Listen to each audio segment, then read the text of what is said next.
I'm a big fan of going to the movies. And if you love to go to the movies, I'm not talking about some corporate multiplex. I'm talking about that repertory theater, that retro theater, that art house, that tiny Lemley. If you love that kind of experience, Concessionaires Must Die is for you.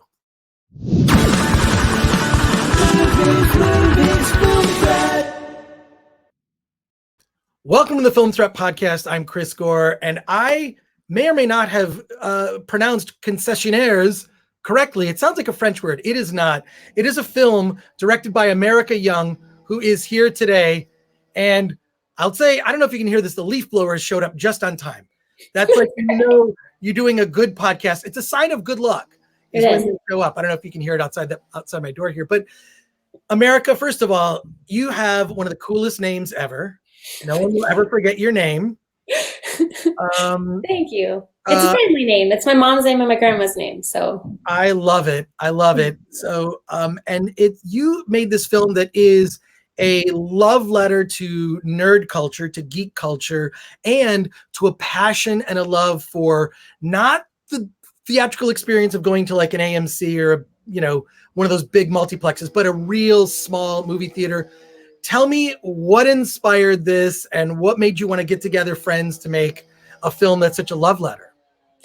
Well, Sam McCoy is the one who wrote the script, and it was based on. I'm so happy to be here. By the way, thank you, Chris, for having me. But Sam McCoy wrote the script, and it's based on his time working in a small movie theater in the Midwest, and a lot of the characters are inspired by people that he'd come across and mixed in with characters and people that we know in our own lives. And so when he brought me the script, it just resonated with me and everything that I love, and it just seemed like the perfect project. Well, I mean, you're a legit nerd. Like, I've known you from going to conventions and whatnot, just casually running into each other. But like this, I mean, there's some funny stuff. I don't want to ruin anything. There's some funny stuff through the credits. You have to watch the credits. Behind the scenes, you see like you see when one thing you're like, oh, you know your stuff. But it definitely had that kind of Midwest feel for me.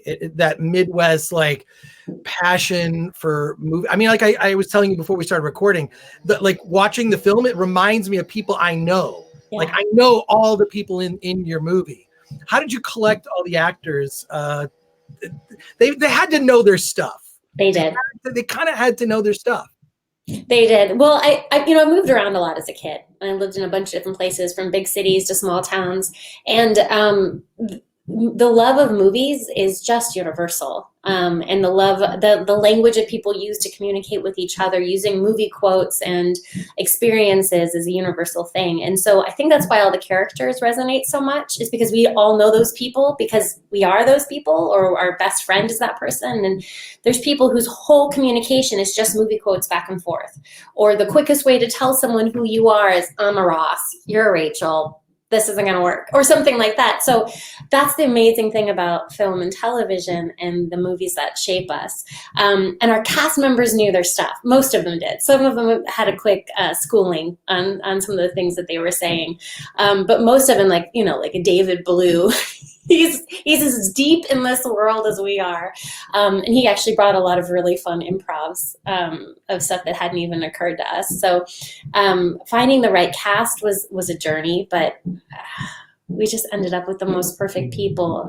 John Keating, who helped do a polish of the script and punch it up for comedy, and he was an incredible asset to the script as well. The swarm reference is all his, and it's one of my favorite references in the movie. I think it's also in the trailer. Yeah, it's well. Also, I'm just, as I put you full screen, I notice your action figures up on the wall. Oh yeah. Oh yeah. I mean, it's not. Oh, okay. Now we get the full view. This isn't a casual fandom in our household. God. Oh, that's hilarious. Yeah. Okay, so the movie is executive produced by Stan Lee. I mean, it was made in 2013 originally. It's now finally seeing a digital release and getting out into the world. I mean, you screened at festivals and conventions and whatnot, but tell me, what was it like to work with Stan Lee? The process started in 2013, but because we were an indie film, there's that triangle. What is it? Quick, cheap, good. You can only have two. Because of that triangle, we had no money, and we wanted it to be good. So it took a long time. The movie was actually finished in 2017, I believe. But working with Stan Lee,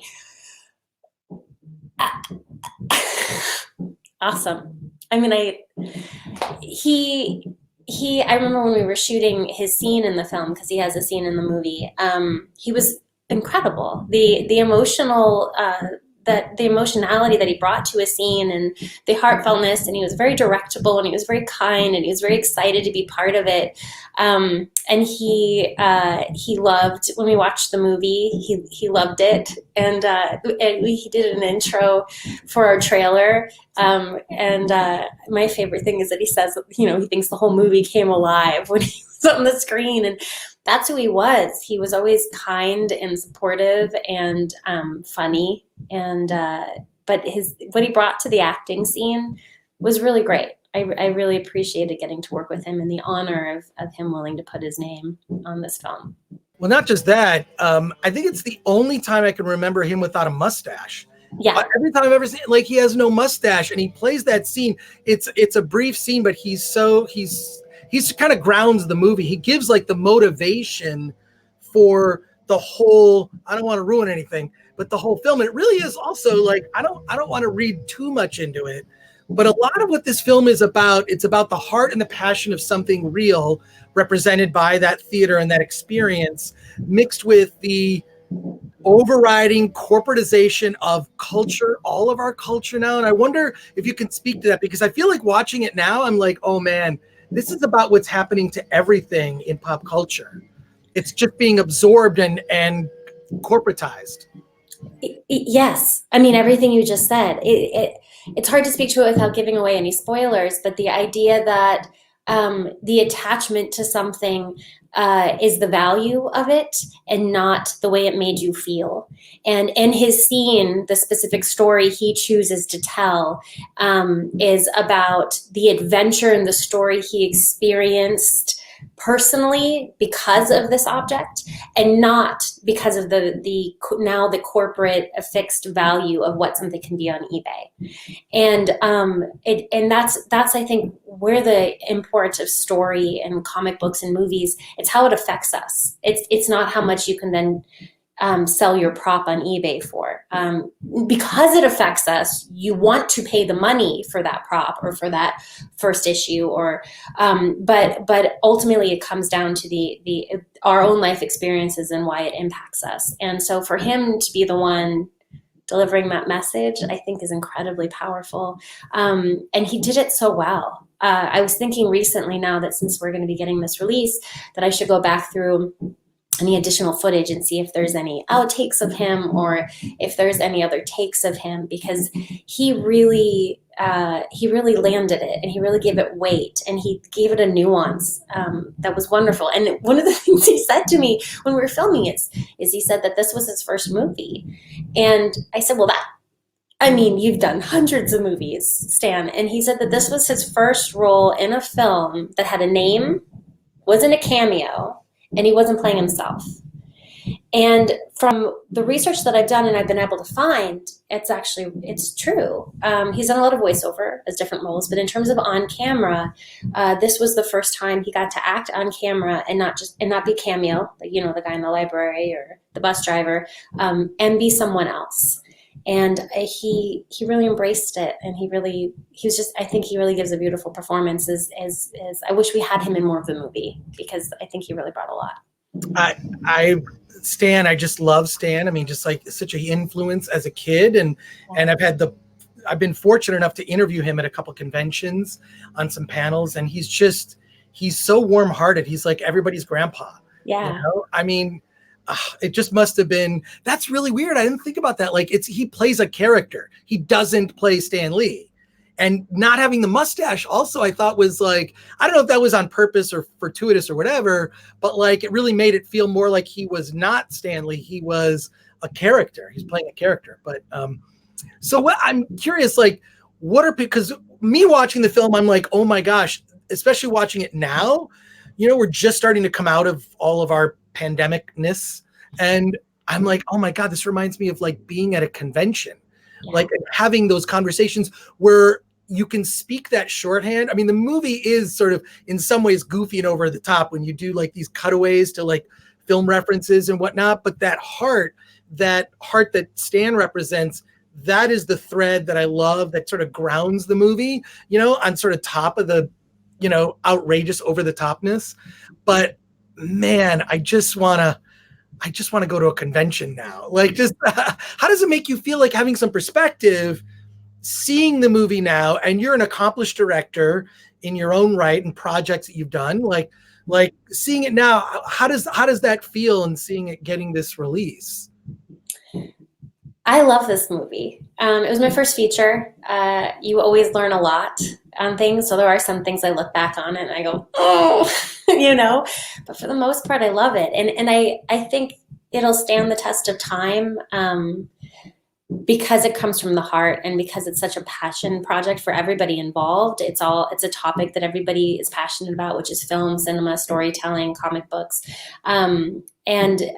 So yeah, I'm still very, very proud of it. I wish I could go back in time and take some of the stuff I've learned on other things and apply it in certain places in the movie. There's always that growing pain as artists, but I still love this movie. It still makes me grin from ear to ear. And we had a funny experience. We premiered it at the Palm Springs International Film Festival, and the audience wasn't the Comic-Con audience, right? So the Comic-Con audience is going to watch this and get every single reference and understand what every movie quote is from.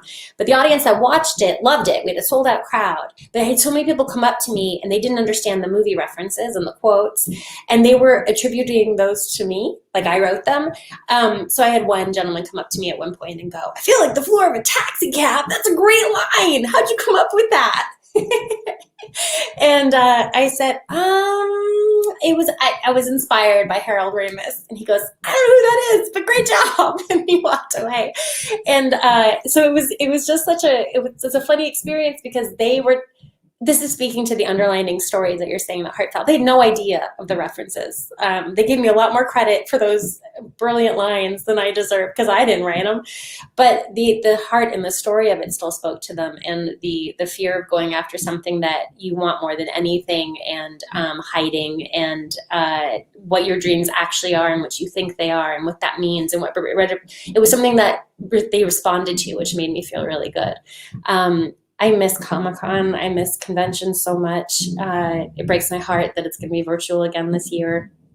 Although you just told me that there's going to be something in person in November.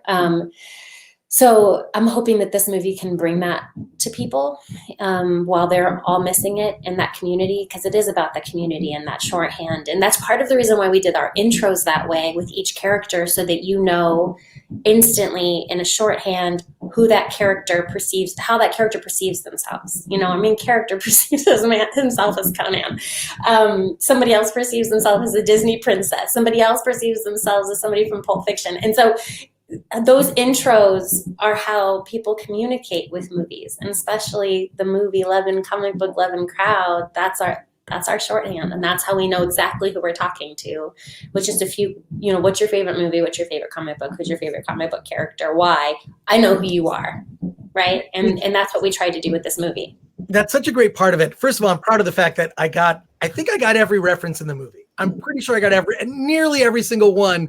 Love that. But also, you're right. Like, amongst this community, you can reference a thing, and then it's like, oh, then it just gives such a sense of who you are. Mm-hmm. It's amazing. I mean, what really struck me too is the sort of larger overriding plot regarding the theater.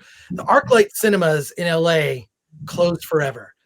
I mean, I'm heartbroken because the ArcLight in Hollywood I could go to see any movie there. I would run into 5 people I know, like, just not planned. We're not meeting up, just like it'd be Thursday night, opening night, Wonder Woman, boom. There's like, I know 20, 30 people in the crowd. I'm running into them like, "Oh, you're getting popcorn. We're doing this. I'll meet you at the bar after." No spoilers. You wanted to avoid the bar.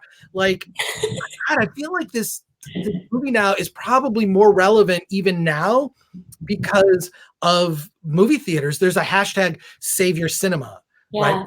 All about try to save your small movie theater. I mean, that at its core is a thread in the film. Can you speak to that a little bit? I wish it wasn't prophetic. I wish we hadn't accidentally done a prophetic movie that would end up in the possible ending of cinema. That makes me really sad. ArcLight was a gorgeous movie theater that managed to combine the big chain luxuries with the art house intimacy and community. And the fact that they're gone is, I still can't believe it. And so, yes, save your cinema and hoping that they can survive, because now everybody just watches everything at home. And the movies that are premiering on HBO Max or these other channels apparently are getting the numbers that are even bigger than they would have gotten in theaters. That's what they're reporting. And so what does that mean? Does that mean they're not going to bother then with the cost of cinema and giving that experience? And they said that if there was a movie that was going to save the theaters, it was going to be Tenet. And I don't know what those numbers ended up being, but I hope I'm wrong. I hope the movie is not prophetic, and I hope that this is just a passing phase, and that we find our way back to the theater, because we have the shorthand of the movies you love, but it's also the feeling someone laughing next to you at the same time as you're, or a complete stranger. And I remember, going to the Star Wars movies once they were back in the theaters, and people cheering and all at the same moments. And I really hope we don't lose that. I really hope. I'm with you. That was the thing that really made the ArcLight special. You're right. It was like this fancy, big, stadium seating movie theater, but had that art house community. Yeah. And I never went there once without running into someone I knew. It was just kind of crazy. But I think we can announce that Concessionaires Must Die. We're doing a film threat watch party with America Young and the cast. Yes. And we're going to be doing that the weekend that Comic-Con would have happened. So check the Film Threat Facebook page, check Film Threat on Twitter, and you'll see when Comic-Con would have happened, we'll be doing a film threat watch party for the movie with America Young and the cast. I'm so excited that we decided this like during the podcast. This is just right before. Let's just do it. Hot the presses. Let's make it happen. So I'm excited. America Young, thank you so much for being on the Film Threat podcast. Thank you so much. Pleasure. I really appreciate it. Awesome. Take care.